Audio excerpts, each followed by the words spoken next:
S'il y en a un qui peut parler de nos ancêtres les Gaulois, entre guillemets, c'est bien Dominique Garcia, historien, archéologue. Il est un des grands spécialistes de la Gaule, pas de la Gaule fantasmée, mais de la Gaule réelle, diverse, plurielle et complexe. Bonsoir Dominique Garcia. Bonsoir monsieur. Merci d'être avec nous sur TV5 Monde. Très vite après les propos de Nicolas Sarkozy, qui avait parlé des ancêtres gaulois de tous les Français, vous aviez réagi sur les réseaux sociaux. Avant de vous entendre, on va d'abord écouter ce qu'avait dit l'ancien président français, qui est aujourd'hui candidat à la primaire de la droite pour la présidentielle. À le moment où vous devenez français, vos ancêtres, ce sont les Gaulois. Et c'est Vercingétorix. Mon père est hongrois, on ne m'a pas appris l'histoire de la Hongrie.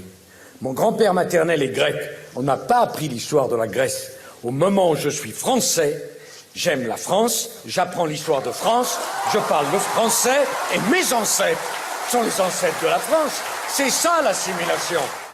C'est ça, l'assimilation pour Nicolas Sarkozy. Pourquoi n'êtes-vous pas d'accord avec l'ancien président français ? Alors, dans un premier temps, je crois qu'on ne peut que se réjouir que, effectivement, le président Sarkozy et d'autres fassent référence au patrimoine, à l'histoire, à l'archéologie, et essaient de le partager avec un plus grand nombre.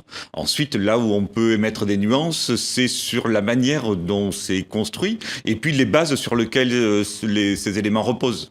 La notion, de parler d'un peuple gaulois et de racines gauloises est intéressant, mais peut-être un peu daté dans sa fabrication, dans sa conception. Daté, mais pourquoi est-ce que ce serait aberrant d'imaginer qu'il y ait une lignée de Français qui remonte aux Gaulois d'un point de vue purement scientifique ? Alors il y a forcément parmi nous, vous peut-être, moi peut-être, quelqu'un qui remonte des Gaulois. Ce n'est pas impossible. Les Gaulois sont une strate du peuplement de la France qui a débuté par des apports très lointains.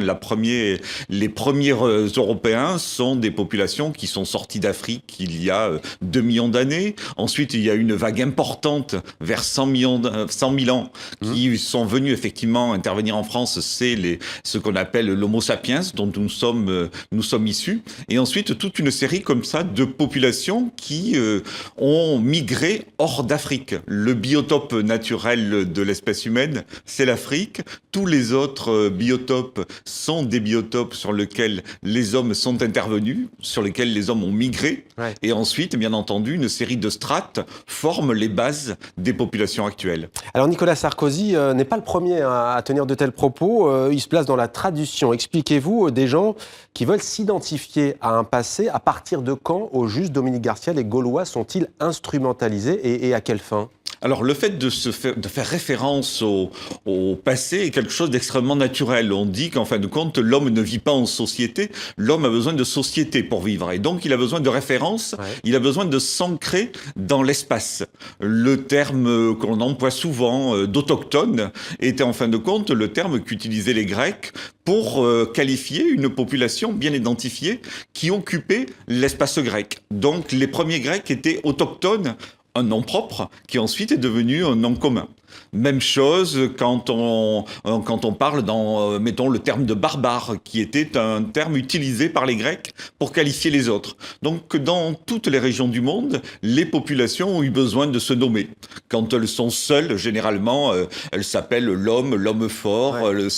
Elles se nomment comme ça avec un élément valorisant. D'ailleurs, ce sont les Romains qui ont qualifié de Gaule et de Gaulois oui. Cette population.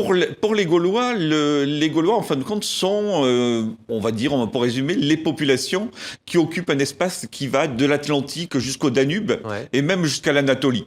Ces populations-là, c'était des Galates, un terme générique pour qualifier des populations occupant un espace extrêmement large. Les Gaulois en France, des Gaulois en Belgique, des Gaulois aussi donc en bordure du Danube et des Gaulois en Anatolie. Les sportifs ont en tête le Galatasaray, ouais. qui est l'équipe de football qui occupe une université aussi. Et d'une université, importante. Donc voilà, les Galates, un espace extrêmement large, ouais. et quand les Romains vont envahir une partie de cet espace, qu'ils vont nommer la Gaule, ils vont limiter. D'abord, la Gaule est un espace géographique construit. C'est-à-dire qu'en fin de compte, c'est César, en bon militaire, qui va limiter son champ de bataille et qui va utiliser le terme de Gaule pour qualifier son plan de bataille. Et vous avez réalisé de nombreux ouvrages où vous expliquez que dans cette Gaule, il y a déjà un peuple mêlé, des Ibères, des Étrusques et bien d'autres encore. Que reste-t-il aujourd'hui pour les Français, Dominique Garcia, de ses ancêtres, les Gaulois? Alors, l'association est directe. C'est pour ça que les propos du président Sarkozy ont du sens. Ça date, en fin de compte, de la Révolution française. Ouais. Les aristocrates, la monarchie, elles se mettaient dans la lignée des Francs.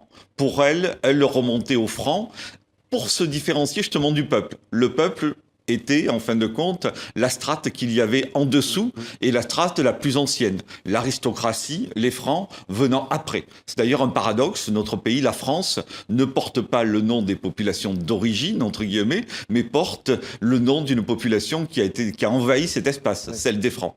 À la Révolution française, en balayant la monarchie, en balayant les aristocrates, les révolutionnaires, les républicains ont voulu inventer de nouvelles racines.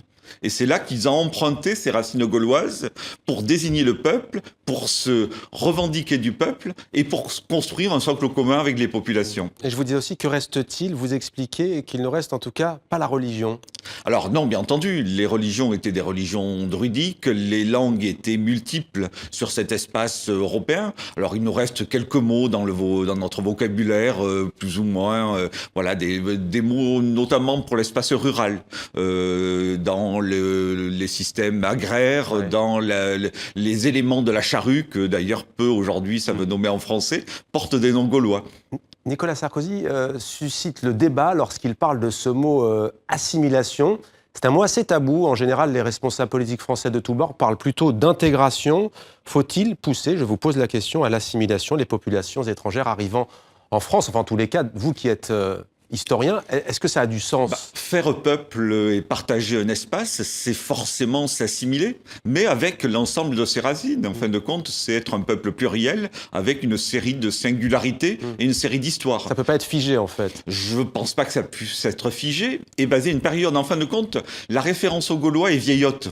Depuis maintenant 2 siècles, on a progressé dans la connaissance du savoir. On connaît des strates plus anciennes que celles des Gaulois et on en connaît aussi plus récentes. Et ça serait sans doute...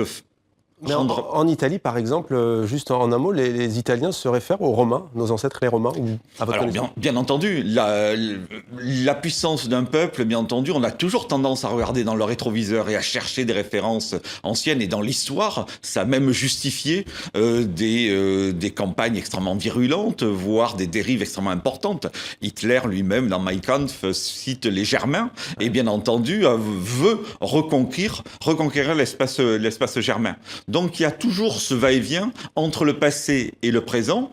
Aujourd'hui, notre responsabilité, c'est de dire que les strates, elles sont extrêmement importantes, elles sont bien plus anciennes que les Gaulois, et d'autres, plus récentes, forment aussi notre pays. Et pour en savoir plus, une exposition se tient à Rodez, au Pont du Gard, sur les Gaulois, exposition qui s'intitule la même renversante, Gaulois du Nord, Gaulois du Sud.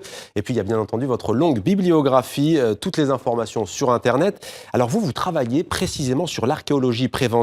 Vous êtes à la tête de l'INRAP, référence, il faut le dire, en la matière. C'est quoi au juste l'archéologie préventive? Alors on retombe sur cette notion de patrimoine. Le législateur français, dès 2001, a voulu créer en France un institut qui soit capable d'accompagner l'aménagement du territoire. L'INRAP, l'Institut national de recherche de l'archéologie préventive, préserve le patrimoine par l'étude. C'est-à-dire nous intervenons aux endroits où on doit aménager le territoire, nous réalisons des fouilles et nous levons en fin de compte l'hypothèque patrimoniale pour ne pas gêner les travaux d'aménagement et ensuite bâtir une histoire, réécrire l'histoire du site après avoir prélevé les restes archéologiques. Ouais.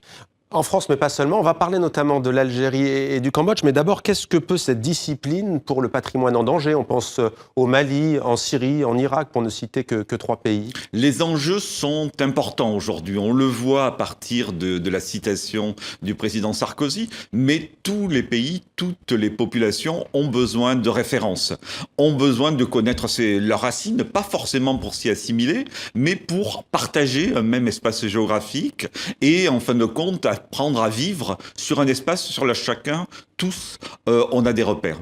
Bien entendu, ce que l'on connaît aujourd'hui au Mali, ce qu'on connaît en Syrie, malheureusement, avec des destructions où en premier lieu, bien entendu, c'est les vies qui comptent.